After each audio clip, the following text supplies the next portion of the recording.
बे समाव मुगानि आगदारि आरो दुलाराय बर' फरायसा आफाद मिरु आफादनि गिबि आफादगिरि बानेश्वर बसुमतारी बिथांनि आंगो न'आव जोङो दंफैयो आरो दिनै बिथांनि गोथार जोनोम सान 1 नभेम्बर बिथाङा थांनाय 2017 मायथाइनि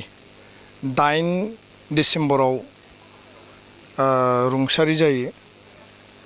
आरो बे समनिफ्रायनो बिथांनि जि जोनोम सान बे जोनोम सानखौ दुलाराय बर' फरायसा आफादा जोंनि डेलिगेट हाउसआव थांखि लानाय बायदि बाक्सा जिल्ला एबसुनि बानजायनाय आरो सिके दखरा एबसुनि मदद एबसुनि गासै बाहागो लानायनि गेजेरजों जोङो खुंफुंनायनि जि थांखि दंमोन बेबायदियै जोङो 3 बोसोरनि उन जोनोम सानखौ मेहेरगोनाङै खुंफुंनो थाखाय थांखि लानाय बायदि दिनै फिन खेबसेबाव जोङो बेयाव थुबुर जादों आरो गिबियावनो आङो आफा इसोरनिसिम आर'ज गाबगोन जे बिथांनि सोरगोआरि जिउमानि आलो गोजोननि थाखाय आरो जोंनि थांना थानाय बर' फिसाफोरखौ जाहाथे बिथाङा अराय आशीर्बाद बा मोजां बोर हरो खोथाया जाहैबाय जे बिथाङा जि समाव दुलाराय बर' फरायसा आफादनि गिबि आफादगिरि महरै बिबान बाननो गोनां जादोंमोन बा बिबान लादोंमोन आरो बिथांनोनो बे बिबानखौ क'क्राझार ट्राइबेल रेस्ट हाउसआव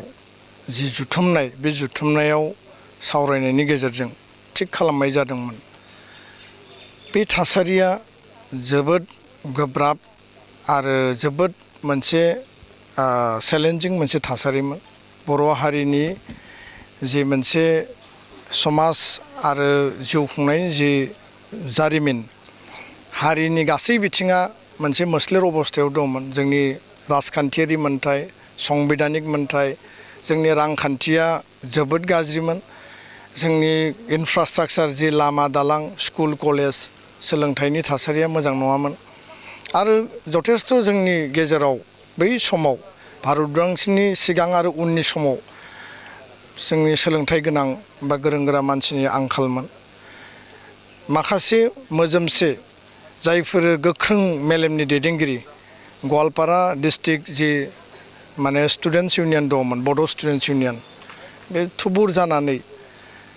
बयनिबो सानखांनायजों दुलाराय बर' फरायसा आफादनि मिरु आफाद दानांगौ खारन बिनि सिगांनो दुलाराय बर' फरायसा आफादा गवालपारा डिस्ट्रिक्ट हिसाबै बा गुबुन गुबुन दखरा हिसाबै दंखायोमोन दा मिरु आफाद दानांगौ आरो मिरु आफाद दानायनि गेजेरजों गासै बर' फरायसा फरायसुलि आरो बर' माहारिनि इयुनखौ नोजोर बोनानै जोंनि जौगानाय जोंनि थामोनथा रैखाथि जोङो नासयजानाय गादबजानाय बा गासै बिथिंजों जोङो सोबख'जानाय बिनिफ्राय उद्धार मोननांगौब्ला बर' थुनलाइ आफादा 1952 जोनोम जादों नाथाय बर' हारिनो आरोबाव मोनसे लाइमोन सेंग्राफोरनि इयुथ फर्सनि मोनसे आफाद नांगौ बे आफादखौ दानायनि थांखिजोंनो मिरु आफाद दानाय जादों आरो बिनिनो गिबि आफादगिरिखौ बिथांखौ दायित्व होनाय जादों दा बेखायनो बानेश्वर बसुमतारीया मुगानि आगदारि जों बिथांखौ बिमुं होदों आरो बिनि ओंथियानो जाहैबाय जे बिथाङा पायनियर रल लादों आरो सासे साहस गोनां आरो हारिनि फारसे गोख्रों फोथायनाय जातीयताबादि सिन्तानि बिथाङा सासे सुबुं जायनि थाखाय बिथाङा उननि समाव बर' थुनलाइ आफादनि गाहाय नेहाथारि जादों उननि समाव बिथाङा दुलाराय बाथौ गौथुमनि गाहाय नेहाथारि हिसाबै खामानि मावदों गोबां बिजाब लिरदों समाज बिथिङाव सोलोंथाइ बिथिङाव जौगाहोनायनि थाखाय थुनलाइ बिथिङाव गोबां बिथाङा खामानि मावदों आरो दिनै बानेश्वर बसुमतारी बायदि बर' हारियाव दैदेनगिरि मोननानै जोङो थारैनो गावनि गोसोखौ जेब्लाबो बा दुलाराय बर' फरायसा आफादनि मजियाखौ जों जेब्लाबो गोग्गानाय आरो गोथौ मोनसे श्रद्धा जोंहा बिनि सायाव जेब्लायबो दङ उननि समाव बड'फानि सानथौ सानस्रि बड'फाया दुलाराय बर' फरायसा आफादाव बिबान लाबाय 1986 मायथाइयाव आलादा रायजोनि सोमावसारनायनि आन्दलन जाबाय आरो गेरेमसा माहारि दानायनि जि आन्थोरजयै जोंनि मेंनो रोङै जे हाबाफारि दिनै सोलिगासिनो दङ दा बानेश्वर बसुमतारीया जोंनि फुजिनां जोंनि साहस जोंनि आदर्श आरो जोंनि अराय श्रद्धानि सुबुं आरो बिथाङा पायनियार आरो बड'फा उपेन्द्रनाथ ब्रह्मआ हारिखौ जि लेभेलाव लांनांगौ